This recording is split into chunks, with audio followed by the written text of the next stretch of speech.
Hey, what is up, mortals? Welcome to part 6 season 2. Just wanted to greet you guys by just saying sit back and relax.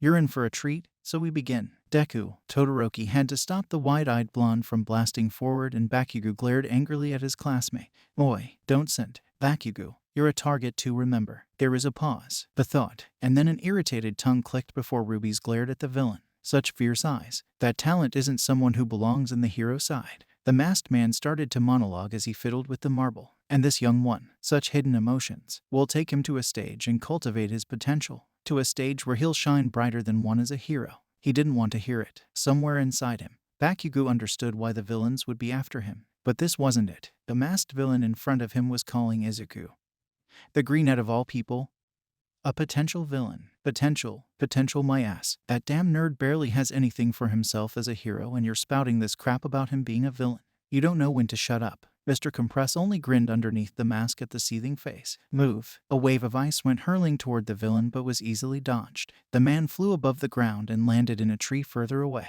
Sorry, tricks and running away are my only redeeming features. I am but an entertainer. Placing the marble into his pocket, Mr. Compress clicked his earpiece. Vanguard Action Squad. Second target successfully collected. First target at my heels. Assistance required. The villain ran off toward his given coordinate, and the students immediately gave chase. This is just an indication that this is a change of scene. This script jumps a lot. Mr. Compress already succeeded. Took him long enough. The villain in a black and white skin suit contradicted himself as he walked after a scarred man. The purple stitches glinted darkly against the haunting pale blue light that the raging sapphire inferno behind them gave off. This place was supposed to be hard to find because of the wall of flames and gas.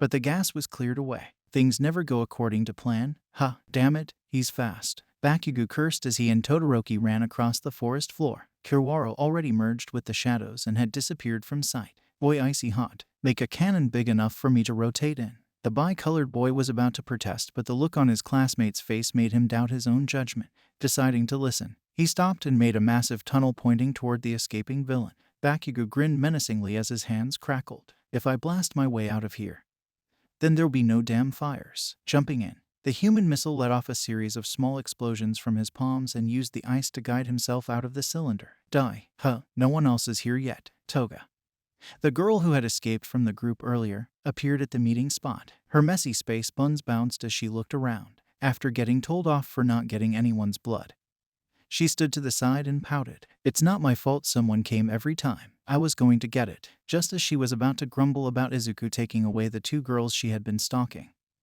a loud crash could be heard. Bakugo landed down, holding Mr. Compress in a chokehold. Kiwara suddenly appeared underneath the villain and also held the man down. Now give back the damn nerd. Mister, get out the way. Dabai held up a hand and the masked villain immediately glowed. Both kids leapt out of the way in the nick of time as a current of brilliant blue flames engulfed the area they stood in. Target. A ferocious blast toward the incoming twice made the contradicting man back up. Required, or not. A fight immediately broke out as the villains aimed for Bakugo. Kiwara assisted by hiding in the looming shadows and trying to catch anyone off guard by popping out and trying to take them down. The white-haired kid tried merging with Dabai's black coat and suffocating him, but the villain casually burnt the fabric away. He didn't seem to care that his skin was aflame and casually patted the burnt clothes. I can't believe the target himself came flying at me. A missed opportunity, but I must insist I help. Mr. Compress reached a hand toward the blonde but was too late. Bakugo dodged it and blasted himself to the edge of the clearing. Where's the second one? The masked villain reached into his pocket. Bakugo, let's get out of here. Kiwara yelled as he held up a marble. The blonde didn't hesitate to rush off. He wasn't naive enough to think he could fend them all off, and he was a target too. Oh, where do you think you're going? The two were about to rush into the trees when they skidded to a stop. The sickly green-skinned Namu bumbled from the trees as Dabai yelled out, Namu, capture that kid alive. A wild screech tore through the forest as the creature ran toward the blonde. Bakugo, Kiwara couldn't do anything but watch as the inhumanly strong creature grabbed the one student by the leg and dangled him. Target secured. Now get the second one. No, wait. Mr. Compress held up a gloved hand as a warp gate suddenly appeared. It's you. Kiwara immediately recognized the villain from the USJ and without hesitation, jumped forward. He merged with the pitch black mist, but before he could take control, Kirigiri expanded so far that the student fell out. There's no need to aim for him. He ran from here so happily. I thought I'd give him a gift. Mr. Compress's voice caught Vanta Black's attention, who turned to see the magician take off his mask. When someone flaunts something, it's because they don't want you to see something else. The Namu holding the struggling and exploding Bakugo trotted to Daba, and the Sapphire Flame user held the blonde by his neck. One explosion and your head's off, kid. Watch yourself. Kiwara felt his blood freeze as he saw a marble sit on the magician's tongue, and through the reflection, he could see Izuku. Both targets required. Let's go. As the Namu disappeared, Mr. Compress took a bow and left through the portal. Time seemed to slow down as Kiwara started to run forward, watching in horror as Dabai started to drag Bakugo into the mist. No, PUW. A ridiculously bright shining laser blasted through the bushes, accurately toward Dabai's unscarred fingers. The villain reflexively let go and the blonde scrambled forward, explosions escaping his palms as he got out of grabbing range. A tongue click was followed by the turquoise eyes glaring at the shivering Yuga-Iyama. Damn it, we'll have to come back. The portal closed just as Kiwara reached it, and Bakugo looked down at his own palms. They were shaking from overusing his quirk, but that wasn't what was on his mind. He had used his last ounce of strength to escape and succeeded. A feat that was impressive and relieving, but he was there. The blonde couldn't get over the fact that Mr. Compress was right next to him when Dabai grabbed his neck. If I just took the risk then. He angrily kicked the dirt where he stood before looking up at the sky. Pale blue flames were flickering and causing devastation at every turn. The blonde was angry, but not at anyone more than himself. Rage built up within him as the blonde took a sharp intake of breath. Deku. Not many heard the scream as everyone was trying to meet at camp. Waste was running with Yaoyorozu on his back, glad that the Namu they faced suddenly stopped attacking and walked off. Honuki carried Shozaki and met with Tetsu as the trio headed back. Aizawa, even though he was heavily injured, pushed himself to carry children who had passed out from the gas as Vlad safeguarded the area. Todoroki arrived at where Bakugo and Kiwara stood and didn't know how to react as the blonde screamed his lungs out, no matter what anyone said. That night, the heroes had completely lost to the villains. The press hounded UA Gates the very next morning, asking for official statements and questions. Nezu held a meeting as they discussed their next plan of action, and everyone nodded. After investigation, the location Takage found was definitely the current base for the League. Further inspection also revealed, although he wasn't there, All Might's arch-nemesis had surveillance on the area. The information let the pros prep early and start rounding up the heroes to fight. Now all that was left was to take action at the right time. Wanted to be a hero. I couldn't possibly enroll at UA. The TV was turned off by a maniacally laughing man as he sat in the bar filled with the Vanguard Action Squad. I'm really thankful for all the publicity we're getting this time. Don't you agree? Shigaraki turned to look at Izuku, who was tied to a chair, limbs heavily restrained so that he wouldn't try anything. Why am I here? The Greenette was trying to be calm within the tense situation, and it seemed to make the leader laugh. Heroes are so uptight nowadays. But you're different. You and that Bakugo kid. Even though he would have been better. Master was right as usual. A malicious grin appeared from under the hand on Shigaraki's face. You really do adapt anywhere. Confusion bubbled up from the outs of the boy's stomach, but was quickly distracted. The blonde from across the room had stood up. She walked over, casually swinging a knife before looking at the student. Her golden eyes traced him up and down coldly as she held up the blade. Shiggy, can I cut him? I still don't like him because he stole the girls I was going to cut. But he's totally my type, if he's just covered in a little bit of blow. Oi, lunatic. Stop. I wanted to kill him at first too. Toga just sighed and skipped back to her seat. But he has potential to save All Might. He was going to kill me back in the USJ, and then the sports festival, to save that Todoroki kid. The leader turned to the Izuku with his hands held open wide. It was a welcoming gesture, but all the boy could see were the arms of death. So why don't you save society, kid? It's so uptight and heroes are useless. A child can walk down the street covered in blood and society will just ignore them. Isn't that sad? Why don't you tear it down and build a new one? Izuku Midoriya, join us. Damn it. A pillow blew up and was left smoking in the corner of the room. Kirishima had walked into the horror show and could do nothing but sit on the side. He wanted to help but really didn't know what to say. He knew that anything that came out of his mouth at that moment would only further upset the blonde.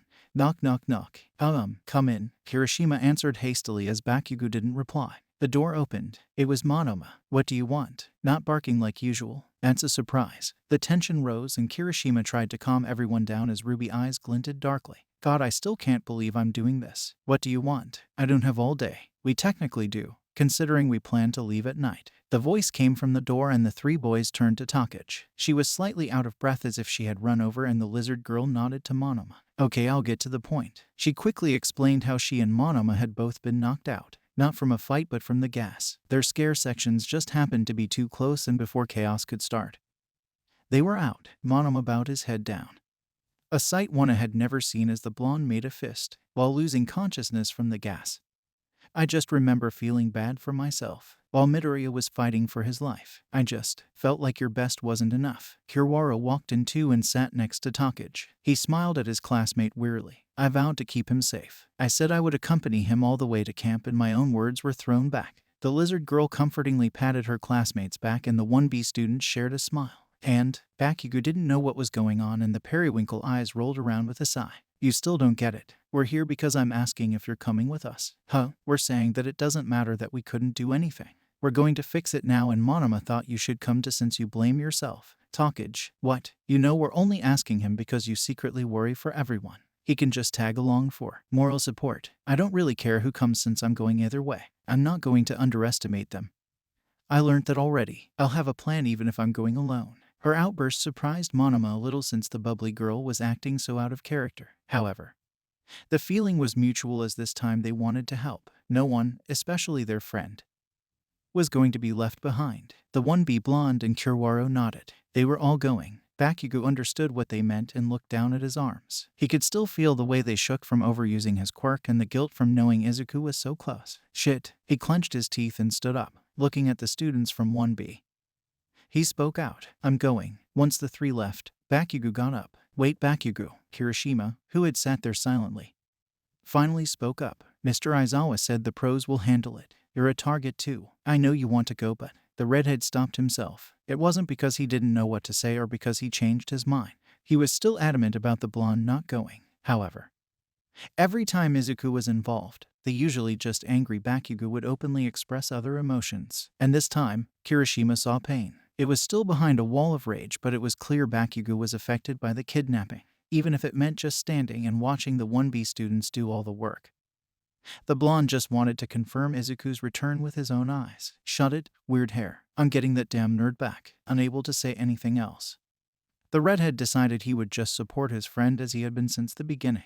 Night came quickly and Takage stood outside with Monoma and Kiwara. The trio waited patiently, and just as he agreed, Bakugo slipped out of his hospital room and joined them. I want to go too. They turned to see Todoroki standing there, and it caused Kirishima to want to go too. No, why? Monoma looked at the two who wanted to come. If they did, their group would be 6, because we're already violating rules. Plus, the bigger the group, the more we stand out. Todoroki grit his teeth before lowering his head. He felt like he owed Izuku a debt in a way, but he wasn't going to go if he only held a group back. There was really nothing else they could do. Instead, Kirishima just smiled. Good luck, Bikubro. There's no way I'd ever join. The greenette landed on the floor with a thud as Dabai pinned his body down. Izuku glared at Shigaraki the second he had been set free.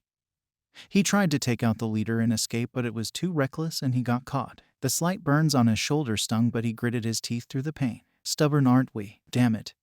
I liked the other more. Izuku glared at the leader at the mention of a second kidnapping. He wasn't going to let villains take Bakugo away to turn him into a criminal too. He sat there silently with defensive anger in his eyes, and Shigaraki grinned. Oh, did that hit a nerve? After traveling on the train toward the location Takage had memorized, the 4 students looked around the side path they headed down. Are you sure it's this way? Kiwara was skeptical, but the greenette nodded. Her GPS was starting to run out of signal, so Monoma was gathering their bearings to figure out where the coordinates were. It should be behind that building over there. I'm confused. Wasn't this supposed to be the main hideout? How come we're here? Turning into the alley.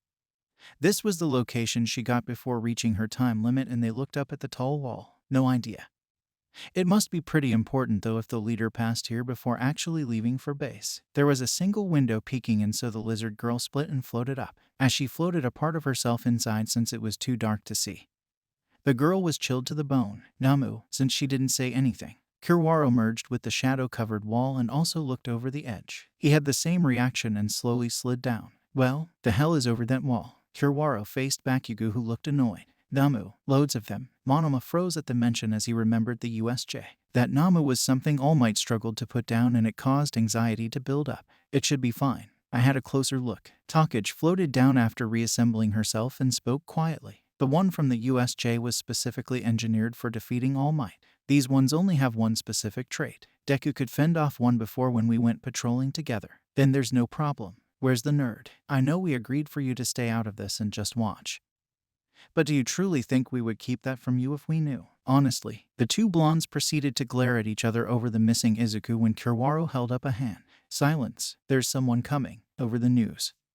A broadcast with Nezu, Vlad, and Aizawa was live for Japan. Reporters were asking questions about how the school planned to deal with such scarred kids. After all, Izuku had been through the USJ problem, the stain incident, Ada's death, and seen facing a Namu, as if it wasn't enough. He had been kidnapped too, and Yue had to deal with the aftermath. As Midoriya's educator, I take full responsibility for his health. Vlad stood up and looked directly at the camera. He is my priority. I will get back my student. Stomach to the floor. Izuku was unable to move with a villain sitting on his back. The Greenette's mind was racing as he tried to process everything. They launched a huge operation to catch two students and in the end, only got one. Either way, he was someone they deemed to have worth, so they're not going to kill me immediately, before they change their mind, because I know Shigaraki really doesn't like me. I need to escape. Not talking well, we don't have the time anyway. The heroes are still investigating us, so, Master. The villain turned toward a TV screen and spoke. Lend me your power. Lend power. Chills ran up Izuku's spine as the Greenette realized who Shigaraki was talking to. Oh no, what just happened? Just a minute ago. Takage was staring at the pro heroes who arrived on the scene when a mysterious man walked out. Best Jeanist immediately bound the suit fibers tightly to their body, but with a crackle of black and red discharge. The nearby area erupted skyward. It was a horrible sight for the students. Even Bakugo knew to stay completely silent as they looked at all the heroes shaking on the floor. The only reason they were alive was that the number 4 hero had pulled them away last millisecond. All 5 children were frozen in fear. Even running seemed impossible now. What in the world was that? Ugh, Midoriya. Divided by Deku. Divided by Deku. More silver sludge spluttered from thin air and the villains appeared. An unconscious Dabai had landed on Izuku's back, but now the Greenette could wriggle out, scrambling to his feet. The emerald eyes landed on the true leader of the league and he paled on sight. All for one. Teeth grit. The student glared at the man and took a few steps back. All Might had said his quirk couldn't be forcefully taken, but instinct still drove him backwards. Try again. The leader was talking to Shigaraki as he held out a hand to everyone there. I brought back all you associates. I know you were against the idea of this child too, but he would make such a poetic piece. You're here. The students froze in fear. Even Bakugo, who hadn't moved the whole time, was frigid. Did he spot us? I'll have you return everything. A violent discharge of wind pushed back debris and villains alike as All Might suddenly appeared. He and his arch-nemesis were already glaring daggers at each other before the number 1 hero was flung backwards. All Might's power is in me. He's weaker than All for One now, just as Izuku thought that. The two powerhouses locked fists and his mentor was once again thrown back into a building. All Might, All for One ordered Shigaraki to escape after forcibly opening Warp Gate from the unconscious Kirigiri, with All Might rushing back to intercept the evil mastermind. Izuku stood surrounded by villains. I need to escape. I'll only hold All Might back. One for All crackled through his veins as the student looked around for an opening. All the conscious villains were eyeing him now. A brawl immediately started as Izuku ran around, jumping high into the air and crashing down. Smash. It was a 6 against 1 with a powerhouse fight overhead. Return young Midoriya at once. All Might's fist was held in All for One's bare hand and the man behind the mask grinned. That kid would be a great asset to Shigaraki. He will never be a villain. A chuckle escaped the embodiment of evil as he spoke almost gently. I can just modify him to be the perfect right-hand man. Just imagine the news, All Might, your protege, becoming a villain because Yue couldn't keep him from harm. What would they say? An image of carnage wrecked through All Might's mind and he frowned, the light blue eyes glinting with determination. I will never allow that to happen. The hero was blown back a bit and All for One rose into the air. A condescending voice rang from the breathing device on his face. How would the masses react? How would you react? All Might, imagine your protege working side by side with. He paused to relish the angry face the number 1 hero displayed. Working with the grandson of your mentor, Nana Shimura. A sickening chuckle escaped the world's most dangerous man as he saw the anger dispel. A face of shock, sadness and twisted agony painted itself like a melancholy painting, and One for All appreciated every second. How does it feel to know that my protege is none other than Tenko Shimura? Thank you all for sticking around and I hope that you enjoyed. Before you leave, we would just like to let you know that We the Celestials has many other channels for your entertainment and viewing purposes. All the information you'll need is right below here in the description. So feel free to check out all the other incredible projects our team creates. Secondly, on behalf of We the Celestials, I'd like to thank everyone involved in the production of today's awesome content. Their details will be in the description below. That's all for today's video. So goodbye and have a divine day.